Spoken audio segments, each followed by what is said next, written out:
اور جسمانی تشدد برداشت کرنا پڑتا ہے، اور نام نہاد شریف رشتہ دار موقع پاتے ہی ہمیں مال مفت کی طرح لوٹتے ہیں، اور ہر بار شکایت پر ہمارے اپنے والدین ہمیں ہی ہونٹوں کو سینے کا سبق بتاتے ہیں۔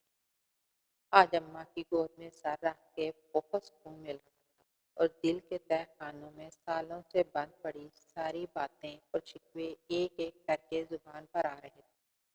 میں نے کہا اماں، میں اسکول اور گھر میں محفوظ نہ تھی، یہ معاشرہ ہمیں قبول نہیں کرتا، کیونکہ ہمارے اپنے والدین معاشرے کے سامنے ہماری ڈھال نہیں بنتے۔ اگر وہ ہمیں قبول کریں اور عزت دیں تو ہم بھی پڑھ لکھ کر معاشرے کے کردار سازی میں اپنا کردار ادا کر سکتے ہیں۔ اماں نے میری کسی بات کا جواب نہ دیا، بس مجھے سنتی رہیں اور پیار سے میرے بال سہلاتی رہیں۔ مجھے پتہ ہی نہ چلا کہ میں کب سکون کی نیند کی گہری وادیوں میں نکل گئی۔ کچھ دنوں میں طبیعت کافی ناساز سنبھل چکی کچھ دنوں میں طبیعت کافی سنبھل چکی تھی، تو میں نے ابھی اماں سے اپنے لیے کام ڈھونڈنے کا کہا، تو وہ بولی کہ تم تو 12 جماعتیں پاس ہو، ہم تو ناچ گانے اور سیکس کا کام کر کے اپنا پیٹ پالتے ہیں۔ میں نے کہا کہ میں بھی ناچ گانا کر لوں گی اور ساتھ ساتھ اپنی پڑھائی بھی مکمل کروں گی۔ یوں دن گزرتے گئے اور میں کام کے ساتھ ساتھ پرائیویٹ اپنی گریجویشن کی تعلیم بھی مکمل کرتی رہی۔ محفلوں میں ناچ گانے کے دوران ایک دو بار میرا جسمانی استحصال کیا گیا، جس سے میں وقتی طور پر ٹوٹی ضرور، مگر اپنے آپ کو سنبھالنے کے سوا میرے پاس کوئی چارہ نہ تھا۔ پھر ایک دن میں نے فیصلہ کیا کہ میں بھی سیکس ورک کروں گی۔ عزت تو یوں بھی محفوظ نہیں، تو چلو اپنی مرضی سے جسم فروشی کر لیتی ہوں، جس سے 4 پیسے ہاتھ آ جائیں گے اور تکلیف بھی کم ہوگی۔ زندگی کا پہیہ چلتا رہا اور میں نے اپنا ماسٹرز مکمل کر لیا۔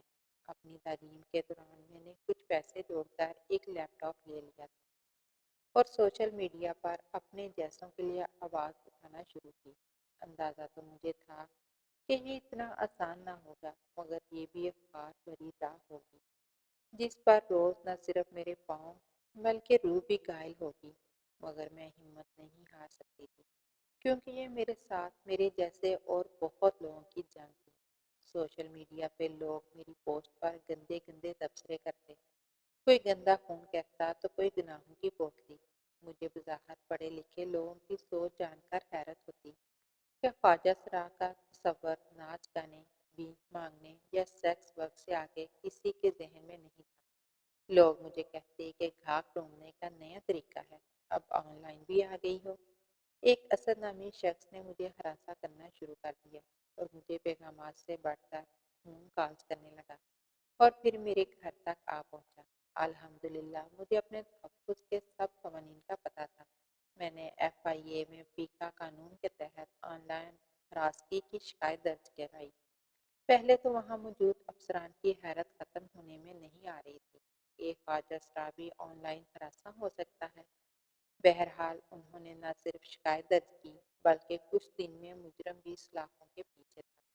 اس سارے مرحلے نے میرے اندر ایک نئی جان ڈال دی، اپنے اور اپنے جیسوں کے حق کے لیے لڑنے کی۔ کسی نے خوب کہا ہے کہ ہر واقعہ آپ کو ایک نیا سبق دے جاتا ہے، اور خوش قسمتی سے اس بار ایک مثبت سبق ملا تھا، جس نے آگے کے تاریک راستے میں کئی مشلیں روشن کر دی تھی، اور مجھے میری منزل صاف نظر آ رہی تھی۔ میری زندگی ناچ گانے، سوشل میڈیا مہم اور نوکری کی تلاش میں گزر رہی تھی۔ نوکری کے انٹرویوز میں حقارت کا نشانہ بننا اور ہراساں کیا جانا عام بات تھی۔ دن گزر رہے تھے، شام کو اماں کے ارد گرد بیٹھ کر ہم سب دن بھر کے اچھے اور برے پلوں کی رودات سناتے، کسی کی بات پہ ہنستے اور کسی کی گزری پہ بے اختیار آنکھوں سے آنسو نکل پڑتے۔ مگر اب یہ گھر مجھے گھر لگتا تھا، جہاں اماں کے لیے ہم سب ایک جیسے تھے، اور وہ سب میں اپنا پیار برابر بانٹتی تھی۔ کچھ روز سے میری طبیعت کچھ ناساز سی تھی۔ ڈاکٹر کو دکھانے پر پتہ چلا کہ مجھے ایچ آئی وی ایڈز تھا۔ اس دن میں بہت دل برداشتہ تھی، مرنے کا ڈر نہیں تھا، مگر ابھی میں نے اپنے طبقے کے لیے بہت کچھ کرنا تھا۔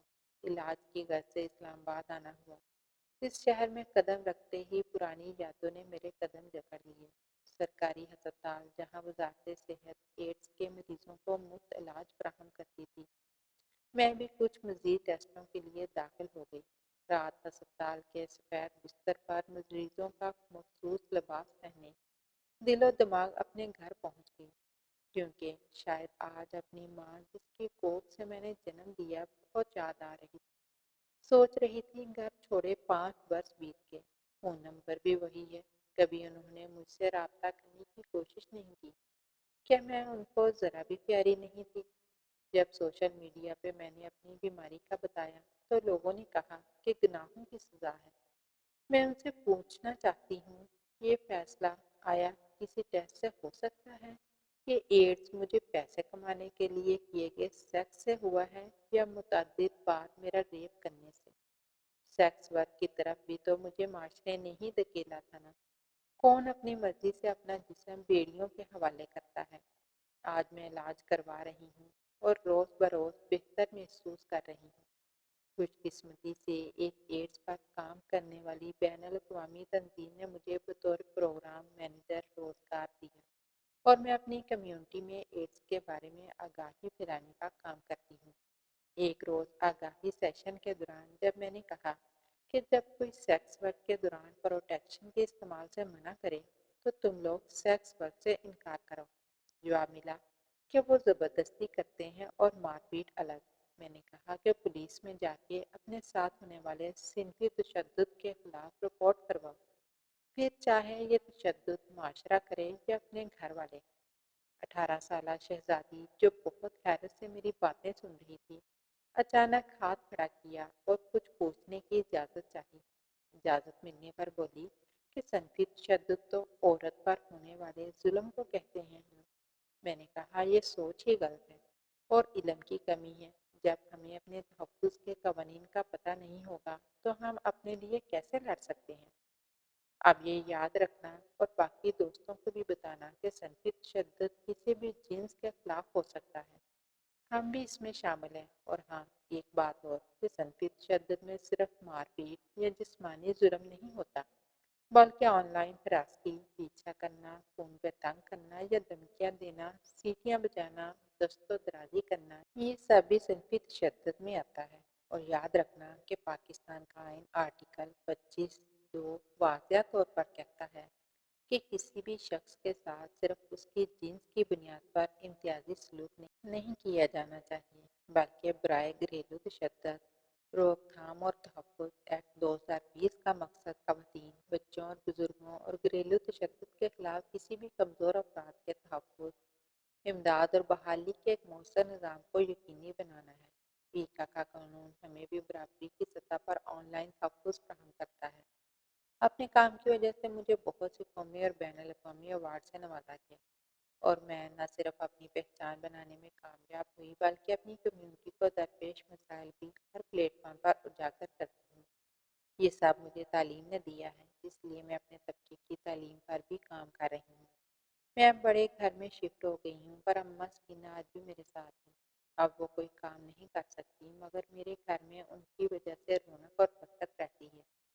میرے گھر والوں کو بھی میری یاد آ گئی جب میں معاشرے میں اپنا مقام بنانے میں کامیاب ہو گئی۔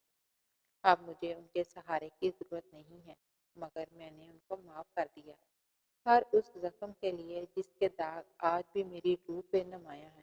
میں ان سے ملنے بھی چلی جاتی ہوں اور حیرت کی بات پتہ ہے کیا ہے کہ اب ان کو نہ میرے زنانہ لباس پر اعتراض ہے اور نہ میری چال ڈال پہ، بلکہ اب تو وہ مجھے اپنے رشتہ داروں سے خود ملواتے ہیں۔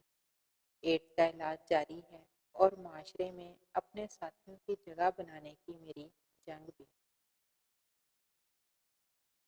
ناظرین، اگر آپ کو میری کہانیاں پسند آ رہی ہیں تو میرے چینل میم کاف سٹوریز کو سبسکرائب کر دیجیے۔ کل ملتے ہیں ایک نئی سٹوری کے ساتھ، تب تک کے لیے اجازت دیجیے۔